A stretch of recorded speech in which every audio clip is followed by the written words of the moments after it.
So welcome back to seven figures club. और आज हम बात करेंगे आपसे फंडामेंटल एनालिसिस के बारे में कि फंडामेंटल एनालिसिस क्या होती है। तो देखो भाई, फंडामेंटल मैं पहले भी मैं तुम्हें बता चुका हूँ फंडामेंटल एनालिसिस क्या होती है। जैसे मैंने बताया था एक एग्जांपल लेके, एक ड्राइवर का, वो ड्राइवर था ट्रेडर, और मैंने उसमें बताया था फंडामेंटल टेक्निकल सब एस्पेक्ट मैंने आपको बताए थे। तो अब ट्रेडिंग में एक्चुअल में फंडामेंटल होती क्या है, फंडामेंटल क्या होती है।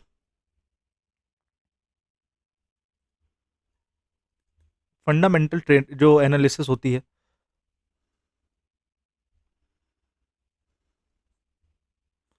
ये मैंने जानबूझ के लिखी है, मुझे स्पेलिंग आती है, समझे। तो अब बात करते हैं फंडामेंटल एनालिसिस भाई होती क्या है, तुम लोग कैसे करते हो, हम लोग कैसे करते हैं। तो फंडामेंटल एनालिसिस का एक पूरा मॉड्यूल है, वो हम पढ़ेंगे अच्छे से आगे जाके। अभी मैं आपको बेसिक्स बता देता हूँ कि इसमें क्या क्या होता है। देखो, फंडामेंटल कोई भी न्यूज़, कोई भी इवेंट जिससे किसी कंपनी के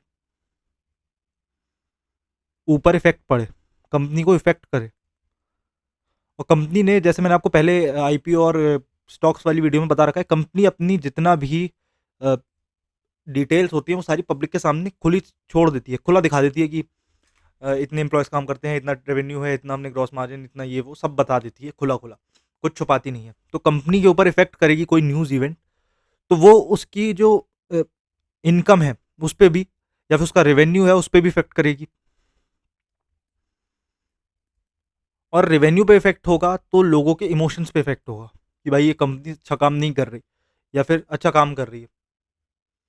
तो जब ऐसे इफेक्ट्स पड़ेंगे उसके ऊपर, किसी कंपनी के ऊपर, या फिर उसके ओनर के ऊपर, तो वो चीज़ें फिर इमोशनली लोग ले जाते हैं कि भाई यार, ये कंपनी अच्छा काम नहीं कर रही, इसमें से पैसा निकाल लेते हैं। जो वो पैसा निकालेंगे तो उसके शेयर का प्राइस नीचे जाएगा, ऑब्वियस सी बात है, डाउन चला जाएगा। अगर नेगेटिव न्यूज़ है तो शेयर गिरते हैं, पॉजिटिव है तो ऊपर जाते हैं। ठीक है।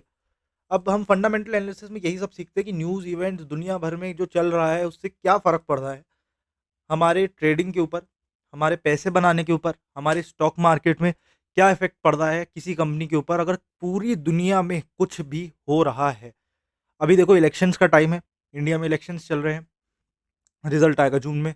और बहुत लोग रील्स वगैरह देखते रहते हैं इंस्टाग्राम पे, उस पे का if BJP won the elections, Nifty will go this high, bank Nifty will go that high. तो ये चीज़ है, okay, I will accept this, ये चीज़ है। तो ये फंडामेंटल का पार्ट है, it's not technical part, it's fundamental part कि बैंक निफ्टी और निफ्टी भागेगा, इंडेक्सेस भागेंगे, पैसा बढ़ेगा। ठीक है, तो ये फंडामेंटल का पार्ट है, ये बेसिक फंडामेंटल का लेआउट मैंने आपको दिखा दिया। न्यूज़ इवेंट, आप इसको नोट डाउन कर सकते हो। न्यूज़ इवेंट्स कंपनी पे इफेक्ट होगा, उससे रेवेन्यू इफेक्ट, इमोशनल इफेक्ट, और उससे इफेक्ट पड़ेगा इनके शेयर प्राइजेस पे। ठीक है, शेयर्स पे, शेयर प्राइस, शेयर का प्राइस ऊपर नीचे मीन्स डिफरेंस इन ट्रेडिंग। ऊपर भाग रहा है तो प्रॉफिट होगा, नीचे गया तो लॉस हो जाएगा। ओके। और ये जो इंडेक्स होती हैं, ये सारी कंपनीज को मिला के बनाते हैं। इंडेक्स जो होती है उसमें टॉप 50 कंपनीज होती हैं इंडेक्स में, टॉप 50। निफ्टी में टॉप 50 हैं सारी कंपनीज। बैंक निफ्टी में आपकी 14 या 12 बैंक्स हैं, ऐड ऑन करते रहते हैं, निकालते भी रहते हैं। 12 बैंक्स इंडिया के टॉप। ठीक है। निफ्टी 200 है, निफ्टी 100 है, निफ्टी के बहुत सारे पार्ट्स हैं। बॉम्बे स्टॉक एक्सचेंज की खुद की इंडेक्स चलती है, उसमें भी बहुत सारी कंपनीज टॉप की लिस्टेड। तो ऐसे शेयर प्राइस मूव करता है, एक एक कंपनी के मूव करने से पूरा पूरा शेयर प्राइस मूव करता है, पूरा पूरा चार्ट मूव करता है, पूरा पूरा ऑप्शन मूव कर जाता है। बहुत इंपॉर्टेंट है। कभी कभी सारी कंपनीज डल चल रही होती है और ऑप्शन भाग जाता है ऊपर। कैसे भाग गया, एक कंपनी ने कुछ दिखाया। ठीक है। तो ये चीज़ हम अब बेसिक्स में सीखेंगे फंडामेंटल की। तो तब तक के लिए bye bye and take care.